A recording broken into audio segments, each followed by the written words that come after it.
Good morning, everyone. My name is Megan. This is Suburban Homesteader, and today is such a cruddy day, predicting up to 70 mils of rain. Today's video, if I can manage to get it done today, is I really want to get our trees into our Birdies raised beds. So I've been talking about it. We've actually had these beds set up for a while. So these beds we built back in July last year. But we actually had them about nearly a year before that. And then we filled them up recently in one of the recent garden videos that we did, refreshing the garden beds. So we filled it up. So what it is about probably 30 centimeters of rock when we put this path in, just for a bit of drainage, and also so we didn't have to fill up 74 centimeters of garden bed with soil. Then we laid it with a ton of cardboard, ton of straw that we had, kind of a bit of like a lasagna method of gardening. And then we filled it up maybe 30-40 centimeters of the mushroom compost when we had that huge delivery. And then I had it topped off just with some sugarcane mulch, just to help with a bit of water retention and stop it from drying out and losing too much nutrients. We've let it settle for a little bit, but now's the time that we're actually going to get a chance to plant it out. So I want to talk a bit about what we're doing with it. We live on a suburban block. We want to try and maximize our space as much as possible. And I've decided to do a trellising method with permaculture, within a permaculture approach as well. So I think I first came across permaculture back in about 2018. I don't even know how I came across it. I came across a documentary called Permaculture Orchard. It's based off a farm in Miracle Farms in Quebec, Canada, and it is amazing. I think I streamed it through Vimeo, which I don't even know if that's around anymore. But it's such a great documentary. I'd highly recommend it. It's a commercial style orchard in Canada where they've turned it into an organic permaculture approach, and it is fantastic. Whether you have a commercial orchard, you have a large, couple of acres to hectare, 100 acres, 10 acres, or if you're on a suburban block like me, even if you're in an apartment or in a townhouse, I feel like, you can take some of the learnings from that documentary and apply it to wherever you are. So the way we're going to do it is, for the reasons why we're doing trellising to begin with, one, space. So space efficiency, vertical growing. I can put more fruit trees in the same space than what I would if I was just doing it in the ground, I feel, if I wasn't doing a trellising method. So it's space saving, easy access, and, because of the way it's going to be trellised, if I needed to net it or anything like that, it would be super easy. The branches are supported, it provides circulation of airflow, so there's tons of benefits to a trellising method. It can even be done in a commercial setting. So we go to a small family-owned organic orchard up in Bilpin in the Blue Mountains, Shields Orchard. Amazing. Highly recommend giving it a tour, especially around the apple picking season. We go every year. And Bill and Julie, who own it, they trellis their apple trees, and they've got tons of different varieties. They also do pears and other things as well, but they trellis their apple trees, and it just makes it so much easier. So I'm going to be doing a trellising method as well. Obviously my space is a lot smaller than what an orchard would have, and then from a permaculture side of things, so in that documentary, they talked about tons of different things, and they don't necessarily trellis, but they grow the trees where the branches are below, or like they're either horizontal or below horizontal. And the reason for that is, one, easy access. From a permaculture approach, not only do they get a yield, but they also provide, fruit and things like that, and food for wildlife like rabbits and things. But it's just easier. They also say it's better for production of food and things like that. But yeah, so he trains it using wire below horizontal. So rather than having a tree up like this, he grows a tree like this. And I think that's a really good way of doing it. When we were living in the Blue Mountains, we started to do that with our trees when we bought a couple of fruit trees. Unfortunately, we didn't get to see what the results are a couple of years down the track, but you know, we were training our trees like that. And the wire doesn't need to be in place for too long, maybe, you know, a couple of months, and then you can take it off, see what the, you know, how pliable the branch is, the new branch, as to whether it will stay there, and then you can take it off. But they also talked about planting in trios. So, you know, they talked about nap, nitrogen, apple, and pear or plum. So the reason behind that is they're planting in trio or three trees. So nitrogen fixer, so they use like a honey locust. I'm not really familiar with a honey locust. In Springwood, we used like a wattle, a small wattle shrub, a short variety. As our nitrogen fixer. Wattles that only last, I think, 5-10 years max. So you'll need to keep that in mind. But in such a small space here, there are definitely other things you can use for nitrogen fixers. Obviously, legumes are one. We're going to be using something called a pinto peanut. But there's also, which is a ground cover. So we're going to be using that, and I'll show you what that looks like in a minute. But you can also use pigeon peas, but that's a bit more of a shrub. You have to have a bit more space for that. But we're going to go with the ground cover pinto peanut as our nitrogen fixer, and then apple, and then our pear. So you'll plant in the three. So the reason being is, one, it's a nitrogen fixer. He also talked about planting in that way for pest prevention or reduction. His view was, if you planted the same thing, for example, apple, all in a row, well, you're pretty much giving the pests a highway of, you know, a target. Whereas if you're planting in, you know, different things, so nitrogen fixer, apple, pear, nitrogen fixer, apple, pear, well, it's not going to have that same effect. They also talked about, you know, they obviously had a commercial orchard, but they planted their rows in ways of when they're going to be harvesting. So, you know, they'll plant the same, apple, pears or whatever that will be harvested around the same time, and they did it that way. So it was a staggered harvest. So that's something that could be applied if you had a bigger property. In regards to in permaculture, you know, you're planting like a guild. So he planted in a guild as well up in Miracle Farm. So he had the tree, which was the apple, pear, or honey locust, which is the nitrogen fixer, and then they had shrub layers. So they used things like raspberries, black currants, things like that, and then they used a herbaceous layer. So that was things like thyme, oregano, mint, strawberries even, and that was their layering. He even talked about using like a vine, like a grapevine, or a legume of some sort growing up the trunk of the tree, but I won't be doing that. So the way we're going to layer it is we're going to have our trellised apple trees. We're not going to use a shrub layer, so we're not going to be planting raspberries or anything like that, but we'll plant our ground covers, which will be strawberries, thyme, the pinto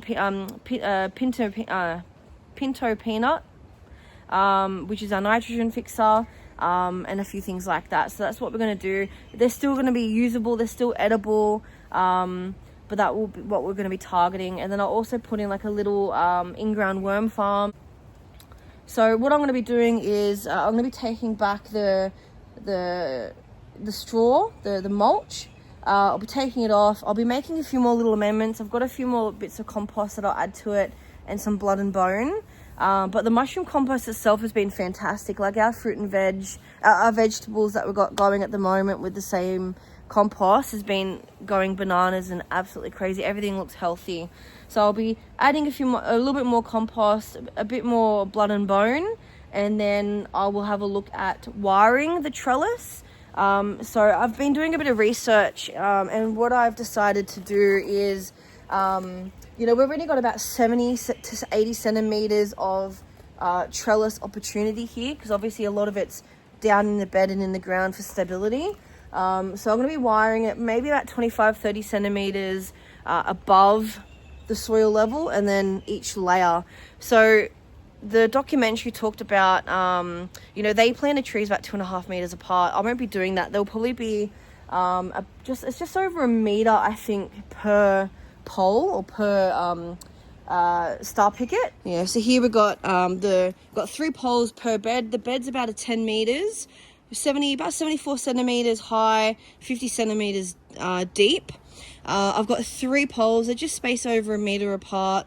I'll be planting the trees right in the middle of each pole, or each 2 set of poles, and then I'll be having the wires going across. And like I said, I'm looking at having about 3 wires going across, about 25-30 centimeters apart. And you know, the documentary talked about having, it was a certain amount of centimeters above ground that you wanted to have clear, obviously because you're going to be doing a different layering, a bit different to what we're doing here though. I think it was like 40 to 50 centimeters, and then you did about a palm width from the stem or the base, either side where you didn't want fruit growing, just for a bit of space. But again, we're going to be doing a little bit different. So I'll be putting it in the middle. The trees will have, so you're going to have a tree here, and then they'll have this much space either side. And the way I'm going to be doing it is, from what I've seen, is I'll be showing you how I'm going to be pruning these trees to try and facilitate the horizontal growth. So I'll be tying the branch, I'll be trimming the tree in a way that to promote horizontal growth. And then the idea, from what I've got from some of the other videos that I've seen, is that you want to have maximum growth along the wire as much as you want or can facilitate before you then step up and go to the next layer. So you can do this in balconies, in pots. You can. I've seen people where they've trellised it up against brick walls, up against the house, up against fences, wooden fences. We're obviously using a star picket system here. But that's the idea of how I'm going to be trellising it. And then I'll be putting 4 trees. All right, I thought I'll do a quick little sneak peek as to what we've got going on here. So this is the last strawberry they had. I do have a strawberry tower, a strawberry tower video going up, some runners. But this is one of the last ones that I had that I wasn't able to use. It's a strawberry sweetie. So I'm going to be planting that. I've got the pinto peanuts. These are the ground covers, so they're only tube stocks, okay? But you know, it's going to form a nice cover crop around the trees, which will help provide nitrogen, but also help with weed control, so weed suppression. And like any ground cover, you also want to have water retention as well. So I've got 4 of those to put in, 2 in each bed. I do have the fruit trees here. So I do have the tropical Anna. I do have a Dorset Golden, and I do have a Tropic Sweet. So they're all dwarf varieties that I'm using. And as you can see, some are just literally, this is the one of the Pears, the Nijisseiki, and then I've got a Shinseiki. They're both Nashi pear varieties, again dwarf. But you can see, like, this pear here is just essentially a stick. So then I'll need to be pruning it in a way to try and facilitate the horizontal growth. Some of the other fruit trees here have other off branches which I'll be having to attend to depending on where they sit on the trellis system. We have the thyme, so I've got a lemon thyme and a creeping thyme over here.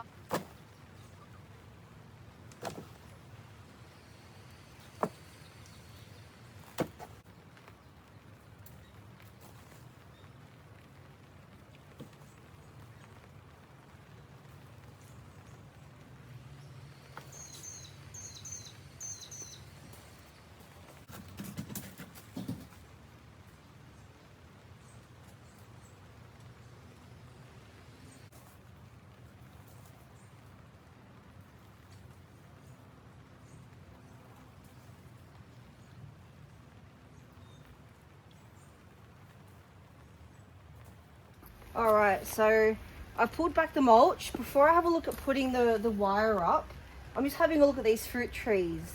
So these are the 4 that I'm thinking of putting in these beds. I've got one of them, the Dorset Golden, sitting over there still, which I'll probably end up putting into a pot. But these are all grafted fruit trees. So you can see here where they've put the Nijisseiki graft. And that's what that V is there. So they've used a rootstock, and this was probably the 1-year scion. and then they've grafted on there. So the way we're gonna have to do it here is, I normally get bare root fruit trees. They're probably the best way to go about getting fruit trees. Winter's the best time to plant deciduous fruit trees. Like I said, I normally get bare root. I didn't this time around, but I shouldn't still have any problems doing this. Now with the fruit trees that I selected, you know, we're in the western suburbs of Sydney, so it gets very hot. And with climate change, you know, winters are getting a bit warmer as well. And even Bill over at Shields Orchard said that, you know, they're not getting the snow and the frost like they used to, and that's a very cold temperate up there. They get a lot more higher chill hours. So I've had to choose low chill varieties. So I've got the Tropic Sweet and Tropical Anna.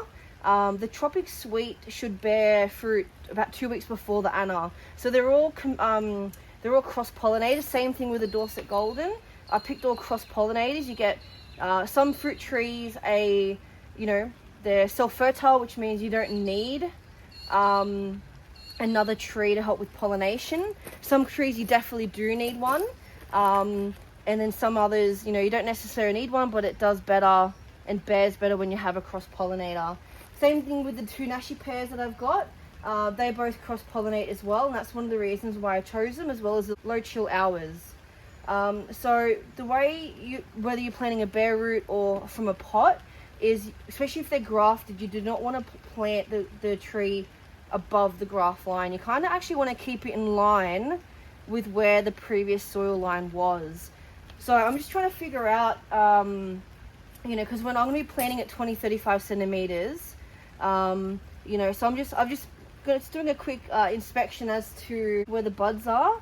As to where I'm actually going to prune. So I saw on YouTube, I think it was the Fruit Grove. I want to have a look at the tree, and you want to line the tree up where there's a bud on each side of where you're going to be having the line. So because I'm going to be planting the fruit tree in the middle, I want one going this way, one going that way.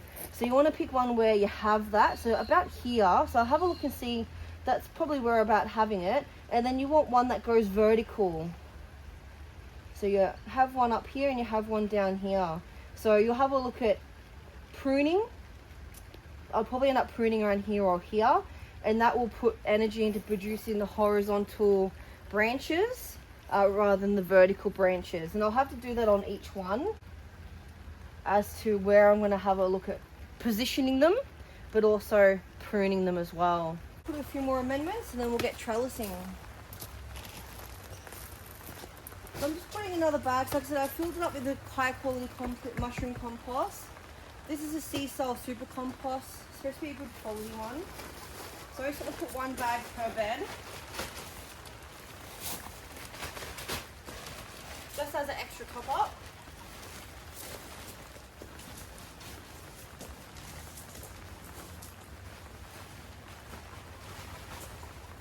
So ideally I would have put this blood and bone in a little while ago, when I actually got the bed prepped. But I'll put a little bit in now. And I'll put it on.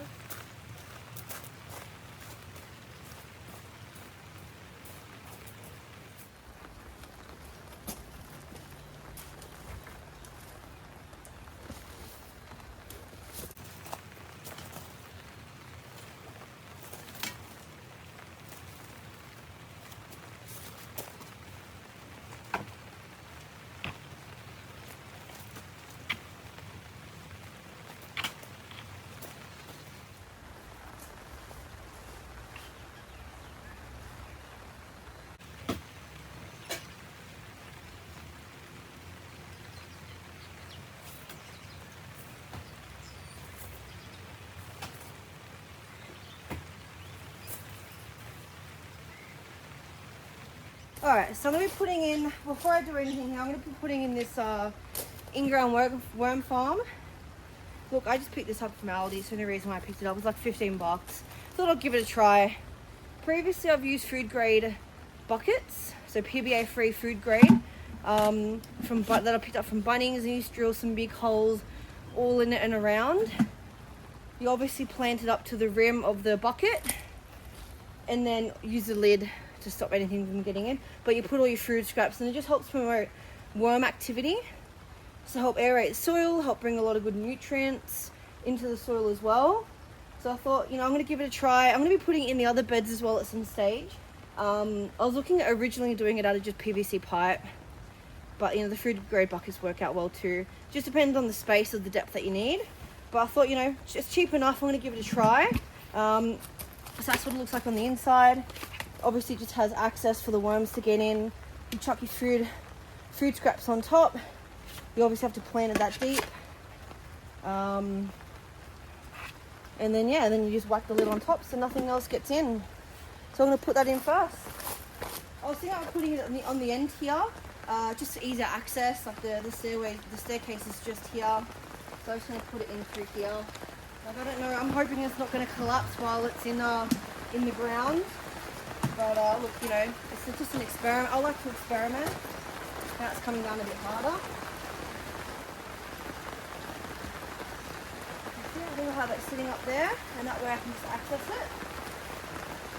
I'll wrap it on top and I'll backfill.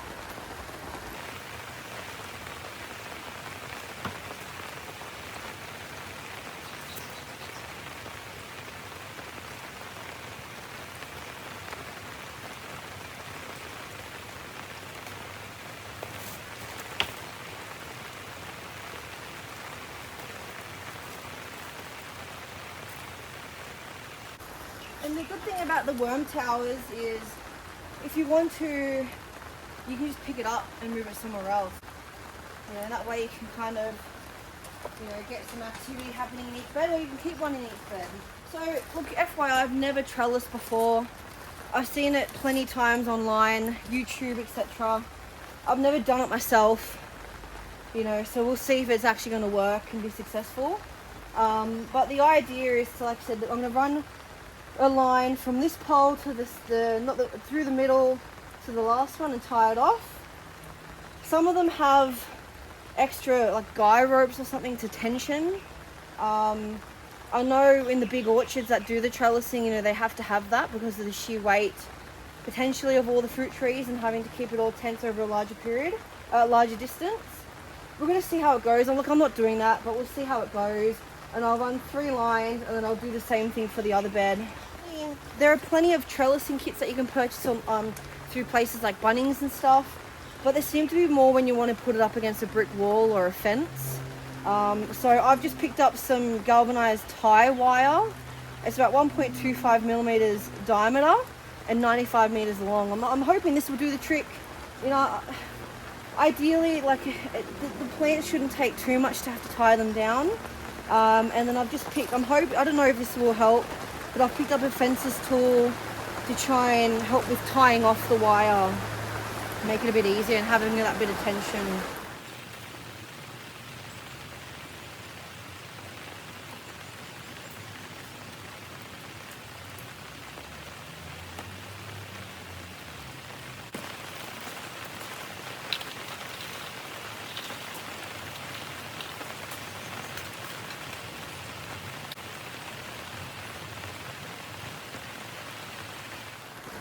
Alright, so I'm pretty happy with this first wire. Originally I put it up here, but when I ran the line across I thought, no, I want to drop it a little bit.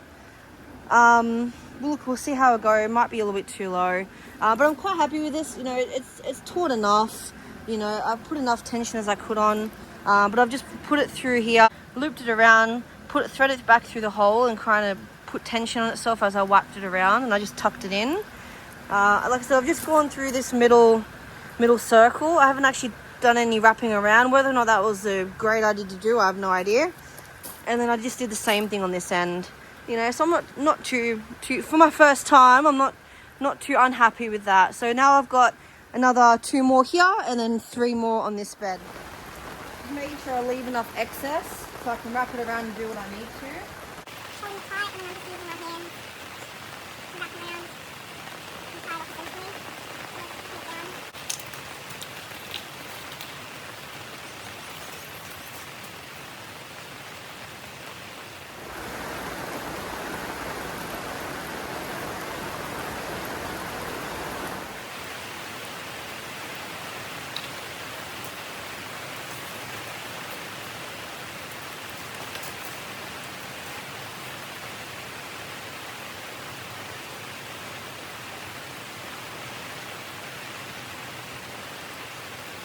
Alright, so there's one done. Like I said, whether or not the wire is going to be thick enough, diameter, to do what I needed to do. I just didn't want too thick of a wire. And I'm hoping like it's not going to be super tense because it's just my own hand tension. That the poles will be okay, like the side pickets will be okay as they are and they won't be bowing in. But you know, all experiment, we'll see what happens. I'm going to go and do the last bed now, and then it's still super heavy raining.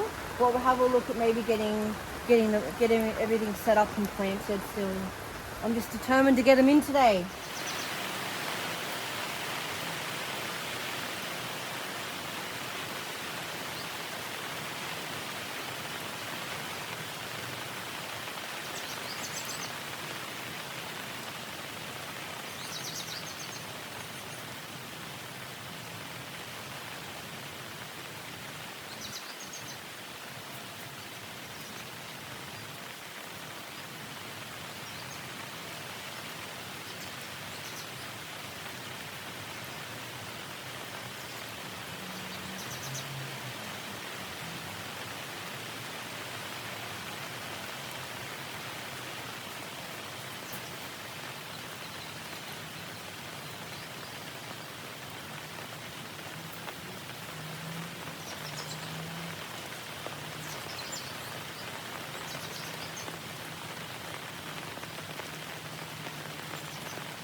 Alright, so that's all 3 wires on each bed done. Wire was a bit of a pain. It kept freaking tangling up on itself. And it probably would have been better if I had tin snips. These are the second pairs of scissors. Just cheap old scissors that I used to snip the tin. But I'm happy that it's up. I'll give you a quick little guide of what it looks like again. Whether or not it's the right way to do the trellising wire, who knows. But it's all experiment. If it doesn't work, it doesn't work. But I don't think I'll have too many problems with it. I just really got to train the branches when they grow to go onto that wire. And I'll just use some gentle twine to do so. So we'll get going. So I'm going to be putting in a hard stake right in the middle. You know, I've got the wire there doing the horizontal supporting of the branches as they grow. But I just want something vertically supporting the base of the stem of the actual plant itself. So I'll be putting it right in the middle, and I'll be putting one for each tree. Just using a hardwood stake, and then I'll go from there. So I'm just going to place it there for now. I'll get my pole driver and I'll just bang it in a bit deeper a bit later.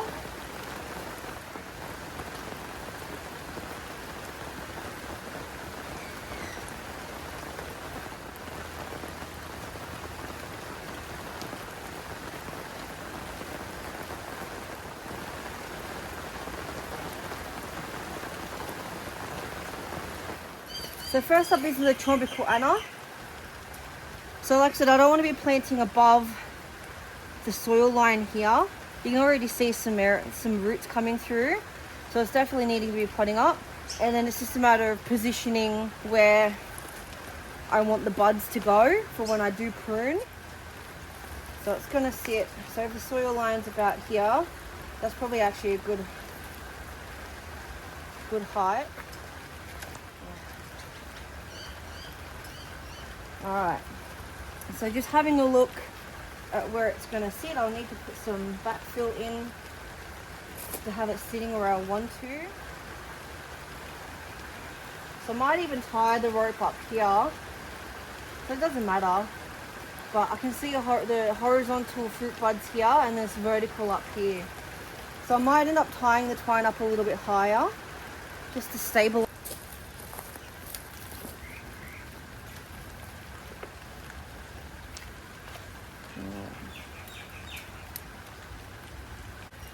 Now when you tie fruit trees, or any trees really, you want to be mindful what you tie it with and that you don't tie it too tight. And you want to check on them every so often, because you'll find sometimes as a tree grows, the tie will get tight and will actually cut into the tree. Alright, so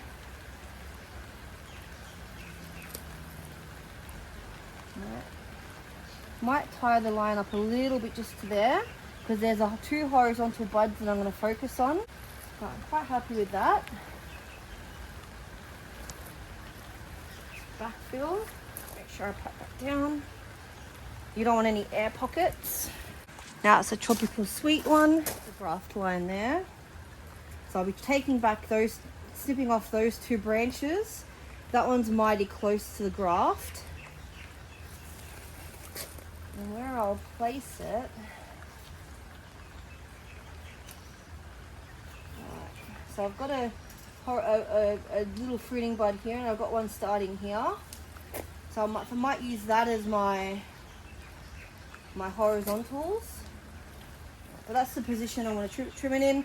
Now, like when you're, whether you're trellising or you're putting your plant, like your orchard in rows or your fruit trees in rows, you want to have a look at how your position of planting. So you want to have a look at, where you want the branches growing off to. So you want to look at the buds and the positioning. Now these two ones here, they're going in places, even if they were okay. One, they're a bit too low. But even if they were okay, they're growing in the wrong direction. I don't want them growing out this way. I want them growing along here and then up with the fruiting buds. So like I said, the one, they're too low, but two, they're going in the different direction. So I will be taking those two off. And I'll obviously take off some of the height on some of them too, because I want to focus on the first horizontal line first. Right there, I'm happy with. I'll backfill.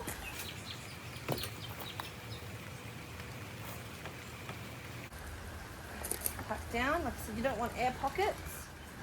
Last one is the last of our pears, the Nijisseiki. I might be butchering the pronunciations.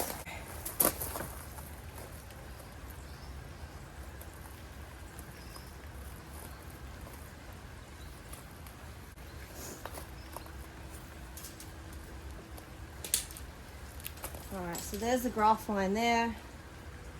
I'm having a look.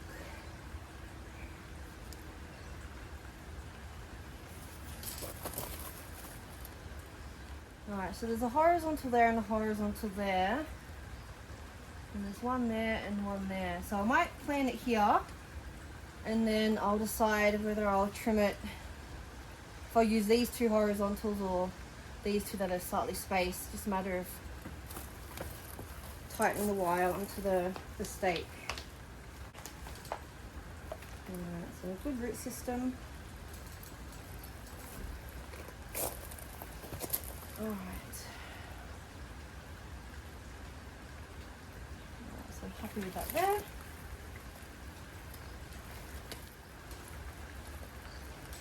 Put it down. The sun comes this way, so it goes over, during the winter months when it's when they're leafless and it's deciduous. It'll help bring sun onto the deck, which is where we like the kids to play and have entertaining when you have people over. But during summer, it will just help shade the deck a bit more, otherwise it'll get too hot. So the sun does come over this way. During our summers, we can get up to 40, mid-40s, really hot heat where the plants can get scorched. I'm hoping that they'll have a bit of protection there too. But with the ground covers, I'll be putting 2 of the pinto peanuts per bed. I'll be putting the strawberries in the end bed because that will get the most sun. And then I'll split I've got the creeping thyme and a lemon thyme that I'll put in as well. And then I'm going to be adding other things as we go. Maybe some comfrey. I'm just being mindful of how big they're going to be getting. I want them to stay relatively ground cover-ish. I'll be putting in some low flowers, low height type flowers, just to keep that airflow happening. But we'll see how it goes. I'm going to put at least a pinto peanut in between each of the trees, if not even 2. And that way they'll get the nitrogen, or I can put one in the middle and then one on the other side. But I might stick to either side of the pole. So it's a tube stock, it will spread a little bit. I'm hoping I can propagate and put it elsewhere as well. But the root system looks really good on these, but they'll definitely time to get out of the little tube stock pots. And they produce little yellow flowers.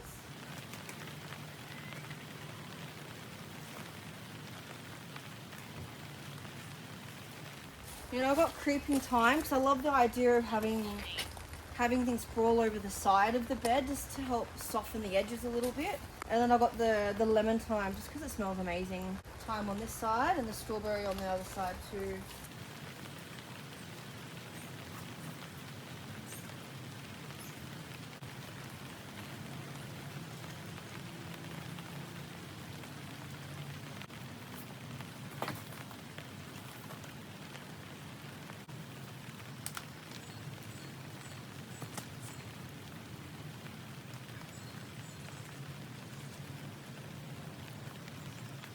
Alright, so that's all the plants are in. So I've got the creeping thyme that will help sprawl over the side. I've got the tropical Anna right here. I got some pinto peanut. I got the Nijisseiki, Shinseiki, sorry, right here. More pinto peanut. I got the lemon thyme, which smells amazing. I've got the tropical Anna, Tropic sweet, which I'll have to again tie them all up. 2 pinto peanuts. I got the Shinseiki this time, Nijisseiki, sorry, and then some strawberries. So I'm gonna put all the mulch down. I'm just gonna tie the vertical, just tie them to the vertical hard stake for now, and then I'll prune them back later on in the video.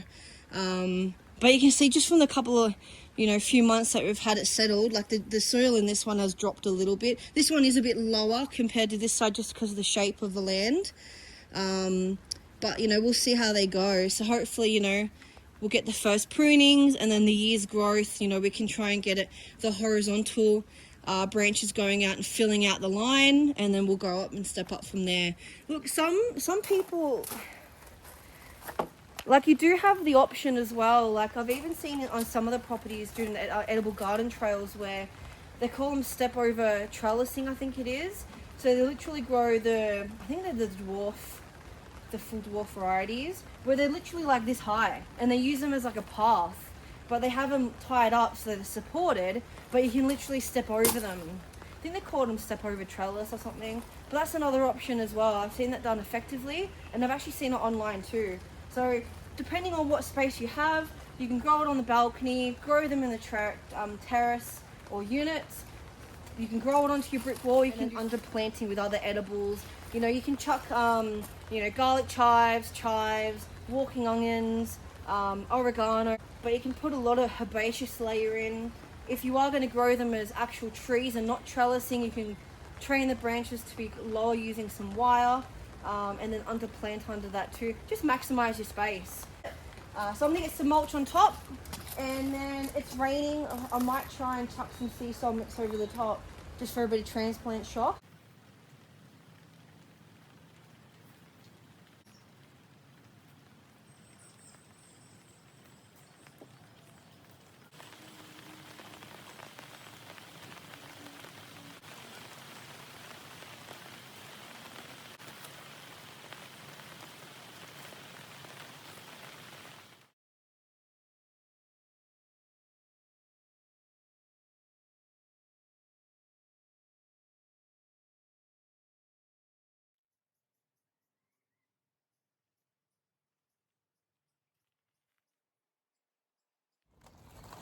Hey everyone, welcome back. It's about 5 months on from the first part of this video.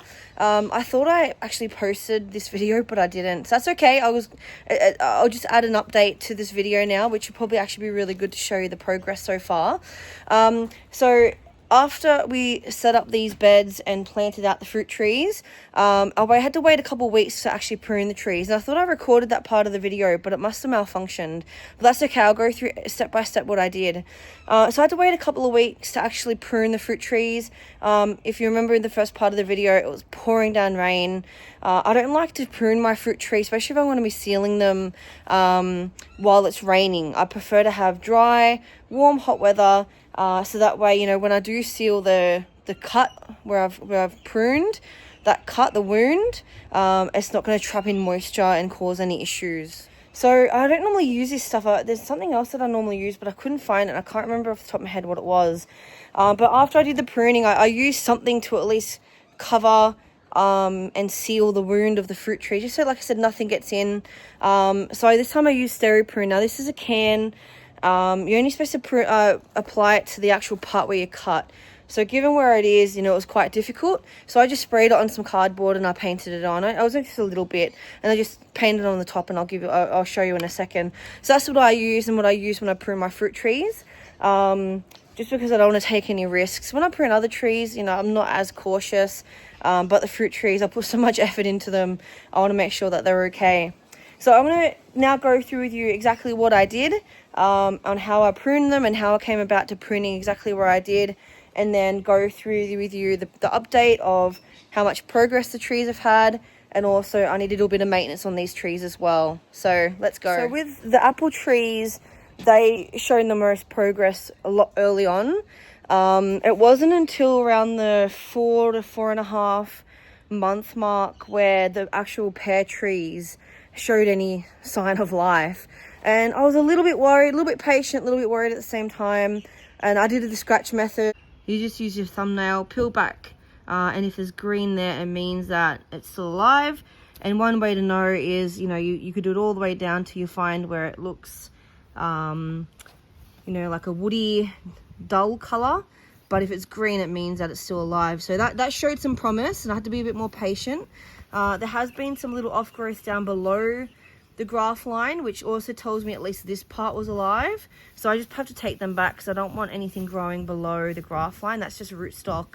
So, but like I said, they took a little bit longer, but look, you know, they're starting to show promise, and the buds had made some progress, and now they've actually put on quite a lot of growth in like the last month or so. So that's quite good, and I'll show you the other ones in a minute. This is the other pear tree. So as you can see, there's been a few buds take off down the bottom here.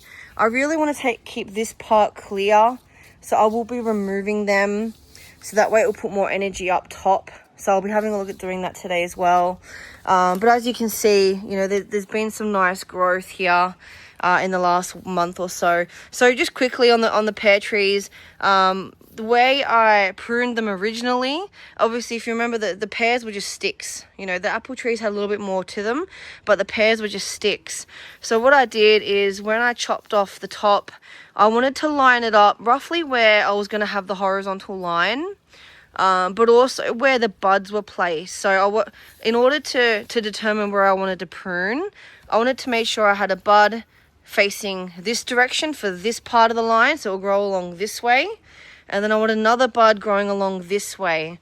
So I needed to find where I had those two buds at, and I wanted to prune around that line. So this one didn't really have too many buds that I could really choose from.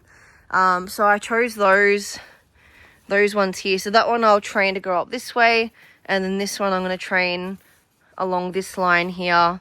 Now sometimes you also want a bud just above, and then that way you can use that one to shoot up. But what you can also do, as this one grows, this one may also form buds, and you can use one of those ones to step up to that next level. So I'll show you on another one here. So this is one of the apple trees. Okay, so I ended up keeping this horizontal line, and it has had some good growth, you know, some pretty good growth. But I was really unsure because there was this bud here that I was banking on. Oh, if I can show you. I was banking on this bud here growing, and it did. So I'm undecided whether to still keep this, but look, you've already got this bud here, like I was showing you, where one steps up.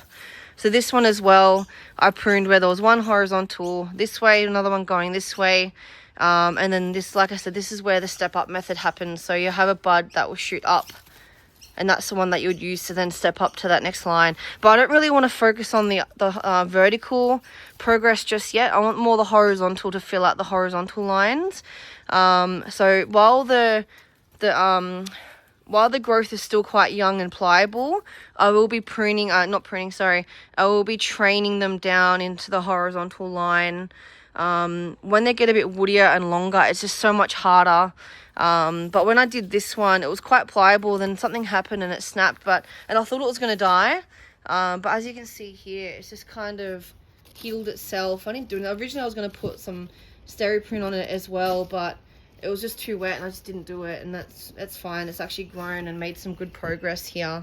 So I'm still undecided whether to keep this one or maybe just prune this one off and just keep that long one. Let me know in the comments below what you think as to what I should do there, but yeah, still undecided about that part. This one I've already trained in that horizontal line with just a bit of soft twine, so that's already growing along quite nicely, but I will be doing this side.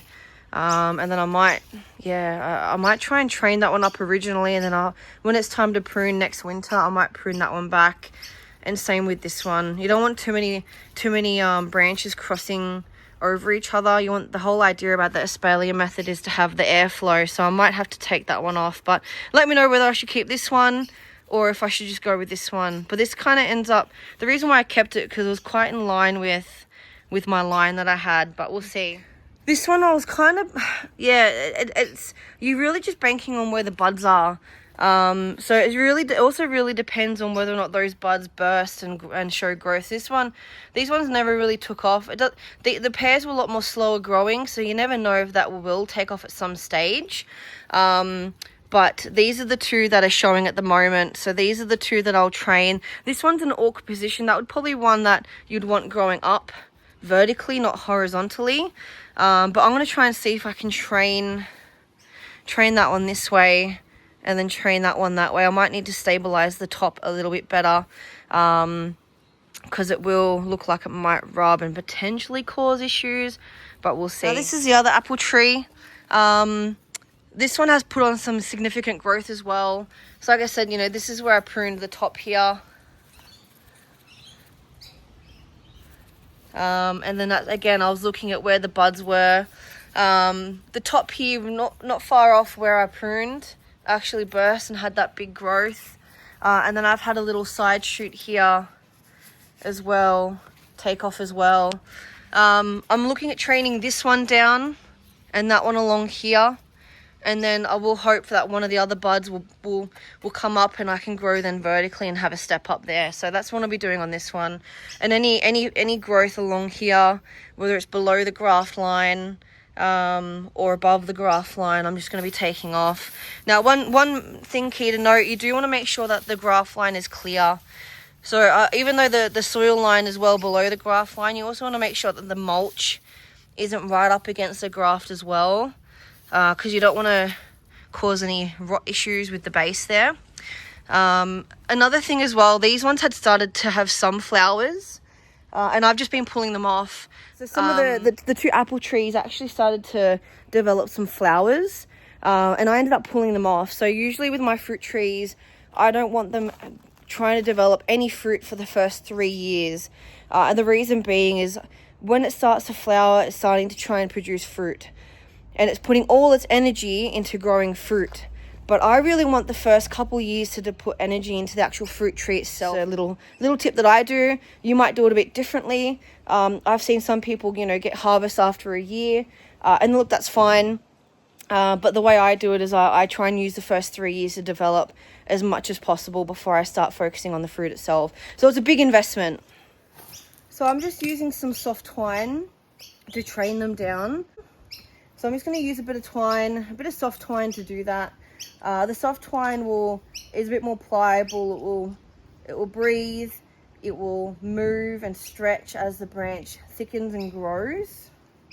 And this is what I'm going to be doing for all the fruit trees.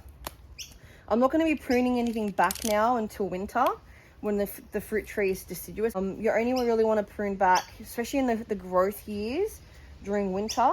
And then after that, you can also prune during the summer as well, but while it's developing and growing, I'm only interested in doing it while it's dormant. I'm not going to put too much tension down this part while it's starting to go horizontal, just because I don't want to snap the branch. So I'm just going to first do a knot around the actual wire so it stays in place. It's not going to slide as much. But while the branches are quite young, they're a bit more pliable. So that's that one there, training that one horizontally. Now I'm going to train this smaller one.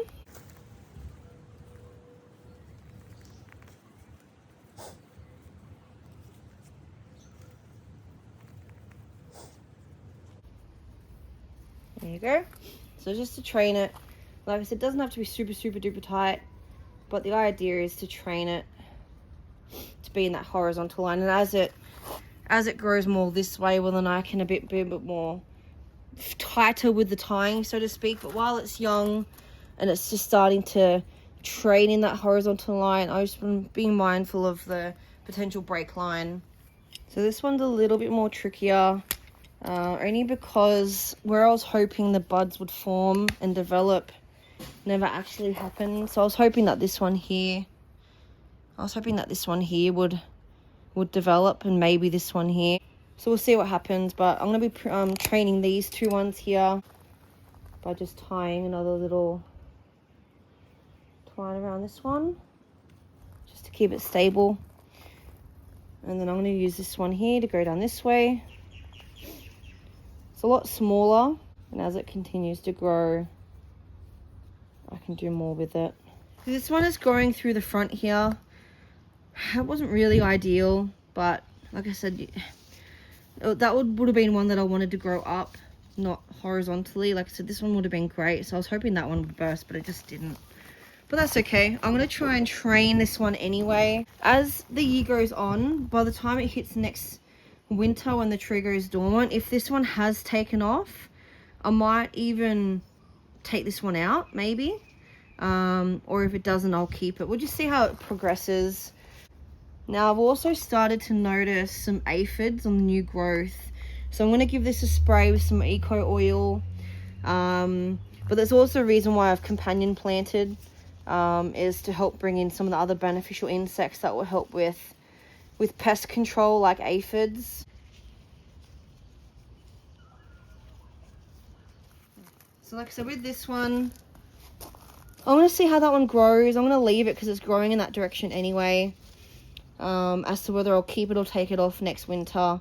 But obviously this one's already been trained. I might twine this one up vertically, just so we can get started on that once I'm happy with the horizontal growth. I can always prune this one back and keep this one short while I'm waiting on the horizontal lines to grow. But I will be training this one down here.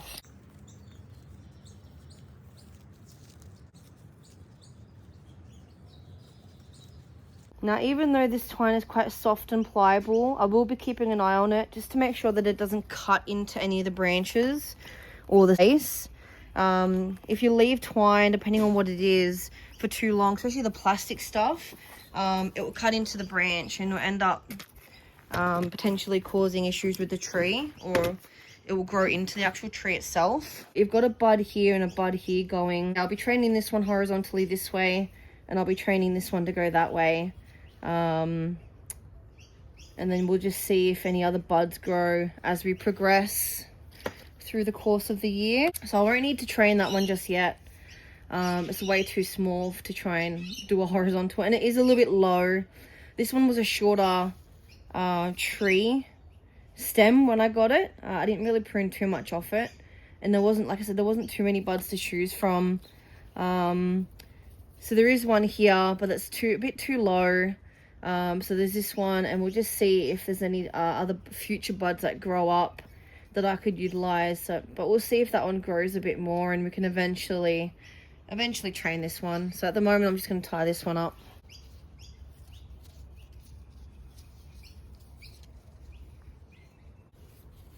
So there we have it. That's all the fruit trees done for now. I'm no expert in Espalier fruit tree growing. I've never done it before. It's the first time.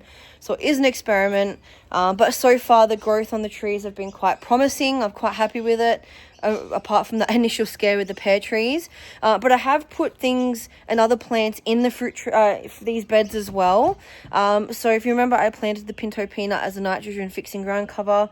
We had way too many frosts this year that I remember from previous years, and I don't know if that got it, but it ended up dying. I will be looking at getting some more to try and go successful with planting them out and growing them, because there are great nitrogen fixing plants that will help feed these trees. Meantime, I've planted some flowers. Some of them copped a beating with the 40-degree heats that we've had recently. The strawberries going well. I also planted some lettuces. Some spinach which is bolted. I'm just on the last legs of harvesting this one before maybe planting out some more. Another lettuce tree. This is the lemon thyme. Another spinach. I've put some marigolds in, which I'll be putting more in while I'm growing some more via seed. Got a little bit of a basil and another lettuce tree, or two lettuce trees out of the one, which I'm still harvesting. I put another little lettuce in for some succession harvesting, and then some more flowers, and then you got the creeping thyme. So with these beds, I've had to keep up the hand watering a lot. You know, we've had a bit of rain over the last few months. Nothing really recently, but with the lip of the deck here, it actually just covers it. So even when we've had the rain events, it's just not getting watered. So I will be setting up an irrigation system soon, but in the meantime, I've just been hand watering to make sure that they're well looked after. So there you are. There's the full video so far of our Espalier experiment. Let me know if you have done any fruit tree growing. What kind of methods have you done to try and grow your fruit trees? Have you just grown them normally, just planted them and let them be? Did you try and grow via Espalier? Let me know what you do. I would love to learn more about fruit tree growing. And you know, tell me what fruit trees you're growing too. Like I'm growing low chill varieties for my area. So let me know what you've been growing. And if you like this video, please subscribe to our channel, the Suburban Homesteader AUS. Also head over to our Instagram page where I have a bit more daily progress and updates there. Thank you very much for watching, and happy growing.